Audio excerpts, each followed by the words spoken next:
रात को बड़ी तेज आंधी आती है। इससे प्राकृतिक संपदा पर भी बुरा प्रभाव पड़ता है। यहाँ व्यापार विभाग का लॉन काफी बड़ा है, जहाँ अनेक छोटे बड़े पेड़ हैं। तूफान ने यहाँ भी बहुत तबाही मचा दी है। सुबह माली आकर बगीचे का जायजा लेता है। कल इतना बड़ा तूफान आया था, पूरे बगीचे को नष्ट कर दिया। सत्यानाश कर दिया। ये सब पेड़ सब नष्ट हो गए। अरे ये जामुन का पेड़ भी गिर गया और उसके नीचे का आदमी दबा पड़ा है। चपरासी सुनो, जामुन के पेड़ के नीचे का आदमी दब गया है। जामुन के पेड़ के नीचे का आदमी दब गया है। क्या आदमी दब गया है? पेड़ गिर गया है? लॉन में पेड़ गिर गया है और उसके नीचे आदमी दब गया है। क्या? एक पेड़ गिर गया है? चलो मैं आती हूँ। और इसकी जामुनें कितनी नशीली होती थी। मैं फलों के मौसम में झोली भर भर कर ले जाता था। मेरे बच्चे इसकी जामुनें बड़ी खुशी से खाते थे। अरे तुम सब इस पेड़ पर ध्यान दे रहे हो? पेड़ के नीचे दबे हुए आदमी को तो कोई देखो। अरे जिंदा भी है कि मर गया? अरे भाई कैसी बात कर रहे हो? मर गया होगा। इतना भारी पेड़ जिसके पीठ पर गिरे वहाँ भला कैसे बच सकता है?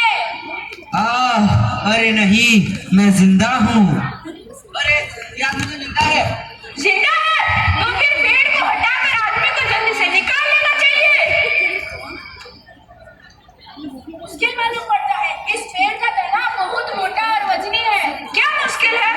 अगर सुपरिटेंडेंट साहब हुक्म दे तो 15-20 माली, क्लर्क और चपरासी लगाकर इस पेड़ को हटाया जा सकता है। माली ठीक कहता है, लगाओ हम तैयार हैं। ठहरो, मैं पहले अंडर सेक्रेटरी से तो पूछ लो।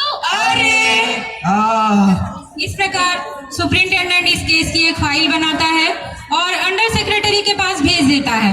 फिर अंडर सेक्रेटरी डिप्टी सेक्रेटरी के पास, फिर जॉइंट सेक्रेटरी के पास, फिर मिनिस्टर के पास यह फाइल पहुंच जाती है।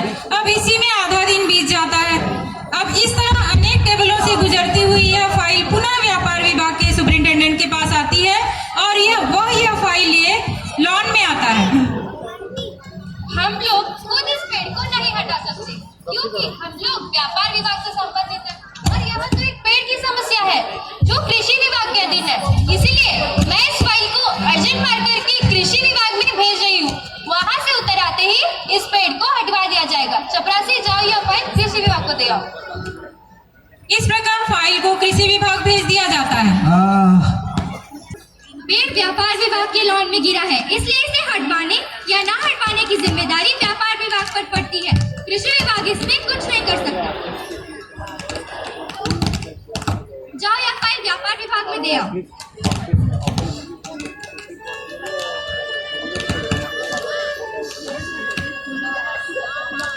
क्या यह पेड़ व्यापार विभाग के लॉन में गिरा है? कृषि विभाग इसमें कुछ नहीं कर सकता। पेड़ों को हटवाने या न हटवाने की जिम्मेदारी कृषि विभाग को होती है। इसका व्यापार विभाग से कोई संबंध नहीं। चपरासी जाओ, यह फाइल कृषि विभाग को दे आओ। फिर से इस फाइल को कृषि विभाग भेज दिया जाता है। अरे तुम ये फाइल फिर यहाँ ले आए? ठीक है, कोई बात नहीं, दो। हमारा विभाग इसमें कुछ नहीं कर सकता क्योंकि यह एक फलदार पेड़ का मामला है और कृषि विभाग अनाज और खेती बाड़ी के मामलों में फैसला लेने का हकदार है। चूंकि यह एक फलदार पेड़ है इसलिए यह हॉर्टिकल्चर डिपार्टमेंट के अंतर्गत आता है। जाओ यह फाइल हॉर्टिकल्चर डिपार्टमेंट में दे आओ। अब इतने में रात हो गई। दबे हुए आदमी के चारों ओर पुलिस का पहरा था कि कहीं लोग कानून को अपने हाथ में लेकर पेड़ को खुद ही हटाने की कोशिश न करें। लेकिन माली बड़ा दयालु था, उसे उस आदमी पर दया आ रही थी। पुलिस के इतने पहरों के बावजूद वह दबे हुए आदमी को खाना खिलाने जाता है।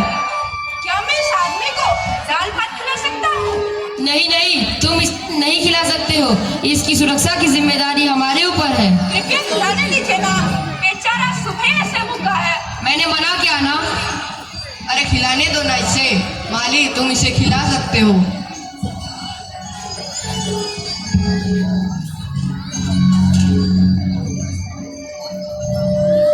कैसे हो? समझ सकता हूँ, तकलीफ तो हो रही होगी, लेकिन तुम चिंता मत करो। अभी तुम्हारी फाइल चल रही है। उम्मीद है कल तक फैसला आ जाएगा।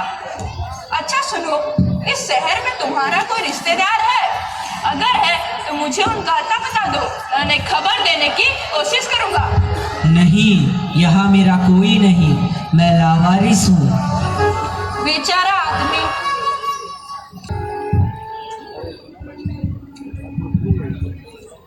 दूसरे दिन हॉर्टिकल्चर डिपार्टमेंट से जवाब आया। जवाब बड़ा कड़ा और व्यंग्यपूर्ण था। हॉर्टिकल्चर डिपार्टमेंट का सेक्रेटरी साहित्य प्रेमी जान पड़ता था। उसने अपने साहित्यिक अंदाज में कहा, आश्चर्य है, इस समय जब हम पेड़ लगाओ स्कीम को उच्च स्तर पर चला रहे हैं, हमारे देश में ऐसे सरकारी अफसर हैं जो पेड़ को काटने का सुझाव देते हैं, और वह भी एक फलदार पेड़ को, और वह भी एक जामुन के पेड़ को, जिसके फल जनता बड़े चाव से खाती है। हमारा विभाग किसी भी हालत में एक फलदार वृक्ष को काटने की इजाजत कभी भी नहीं दे सकता।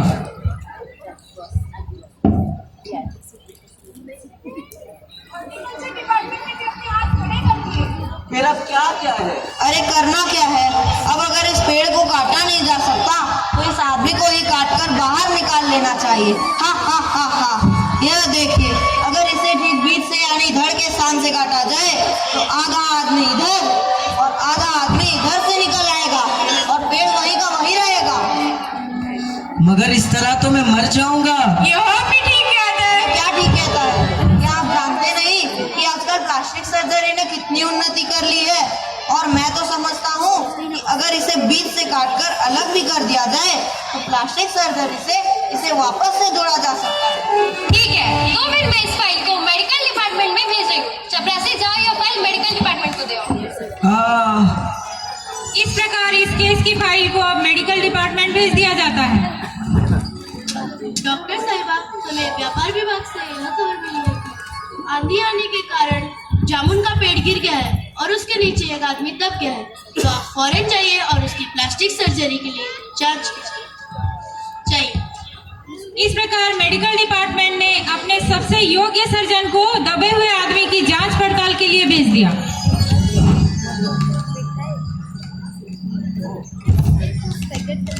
अच्छा, तो इन सारी परिस्थितियों को देखते हुए मैं यह फैसला लेती हूँ कि इस आदमी की प्लास्टिक सर्जरी तो हो सकती है और ऑपरेशन सफल भी हो जाएगा, पर बेचारा आदमी मर जाएगा। भाई क्या दबा आदमी मर जाएगा? अरे आदमी मर जाएगा। प्लास्टिक सर्जरी से आदमी मर जाएगा, तो फिर इस फैसले को भी रद्द किया जाता है। अब फाइल को आगे बढ़ा दिया जाता है। माली दबे हुए आदमी को खाना खिलाने आता है। सुनो, अब मामला ऊपर चला गया है। सुना है कल सारे सेक्रेटरियों की मीटिंग होने वाली है और तुम्हारा केस उधर रखा जाएगा। उम्मीद है सब ठीक हो जाएगा। ये तो माना कि तगाफुल ना करोगे, लेकिन खाक हो जाएंगे हम तुमको खबर होने तक। हैं? क्या तुम शायर हो? जी हाँ। अरे दबा आदमी तो शायर है। क्या दबाव आदमी शायर है? दबा आदमी शायर है। अरे दबाव आदमी शायर है। थोड़ी ही देर में सेक्रेटरीट में यह अफवाह फैल गई कि दबा हुआ आदमी शायर है। इसकी चर्चा पूरे शहर में फैल गई और लॉन भांति भांति के कवियों से भर गया। कवि सम्मेलन का सा वातावरण उत्पन्न हो गया। कुछ लोग आकर उसे अपनी कविता सुनाने लगे और कुछ लोग उस पर आलोचना करने को मजबूर करने लगे।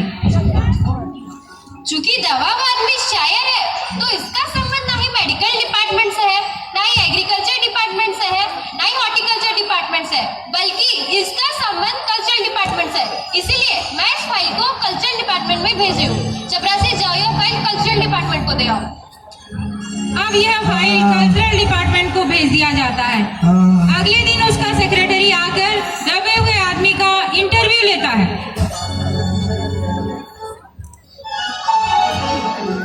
क्या तुम कवि हो? जी हाँ। किस उपनाम से शोभित हो? ओस। ओस?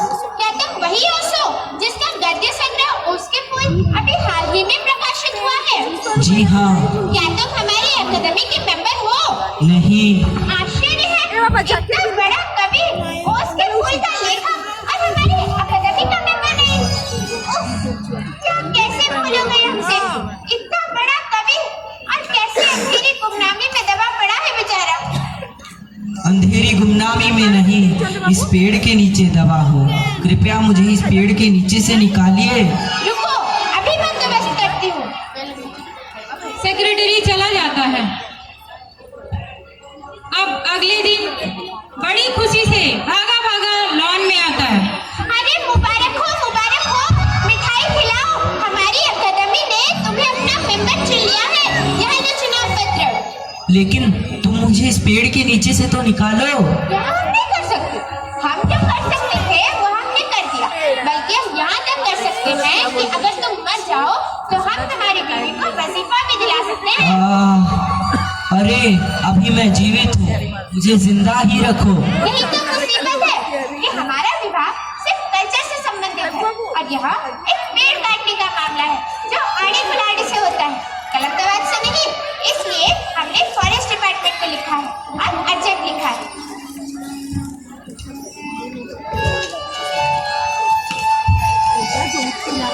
सुनो, कल फॉरेस्ट डिपार्टमेंट के लोग आकर इस पेड़ को काट देंगे और तुम्हारी जान बच जाएगी। माली बहुत खुश था, लेकिन दबे हुए आदमी का स्वास्थ्य जवाब दे रहा था, मगर वह किसी न किसी तरह अपने जीवन के लिए लड़े जा रहा था।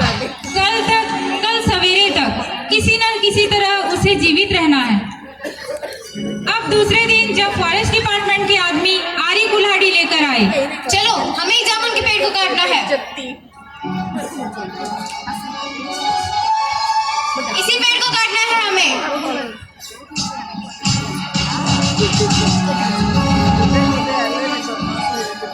ठहरो, इस पेड़ को मत काटो। विदेश विभाग से हुक्म आया कि इस पेड़ को न काटा जाए। कारण यह है कि 10 साल पहले पिटोनिया के प्रधानमंत्री ने इस पेड़ को सेक्रेटेरिएट के लॉन में लगाया था और अब अगर इस पेड़ को काटा गया तो इस बात का काफी अंदेशा है कि पिटोनिया सरकार के साथ हमारे संबंध सदा के लिए बिगड़ जाए। अगर ये एक आदमी की जान का सवाल है,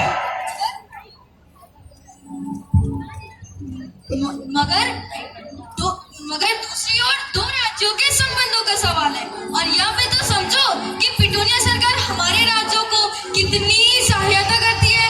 क्या हम उनके मित्रता के खातिर एक आदमी के जीवन का बलिदान नहीं कर सकते? हाँ, तब तो इस आदमी को मर जाना चाहिए। हाँ, इसे मर जाना चाहिए। शाम को प्रधानमंत्री विदेश दौरे से लौट रहे हैं। उनके आने पर सारे सेक्रेटेरिएट की मीटिंग बुलाई जाएगी। उस मीटिंग में हमारा विभाग इस फाइल को सबके सामने रखेगा और प्रधानमंत्री का जो फैसला होगा वही सबको स्वीकार होगा। बचाओ। शाम को विदेश विभाग उस केस की फाइल को प्रधानमंत्री के सामने रखता है। फिर प्रधानमंत्री और सारे सेक्रेटरी उस पर चर्चा करते हैं। उसके बाद प्रधानमंत्री उस पर एक बहुत बड़ा फैसला लेते हैं।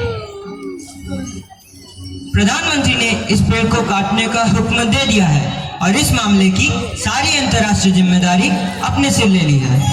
यह लो। माली, इस पेड़ को काटने का हुक्म आ गया है। ये लो।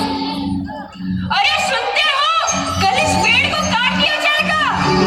और सुनो, तुम इस संकट से छुटकारा पालोगे। आज तुम्हारी फाइल पूर्ण हो गई। मगर कवि का हाथ ठंडा था, आंखों की पुतलियां निर्जीव और चींटियों की एक लंबी पात उसके मुंह में जा रही थी। आज उसके जीवन की भी फाइल पूर्ण हो चुकी थी।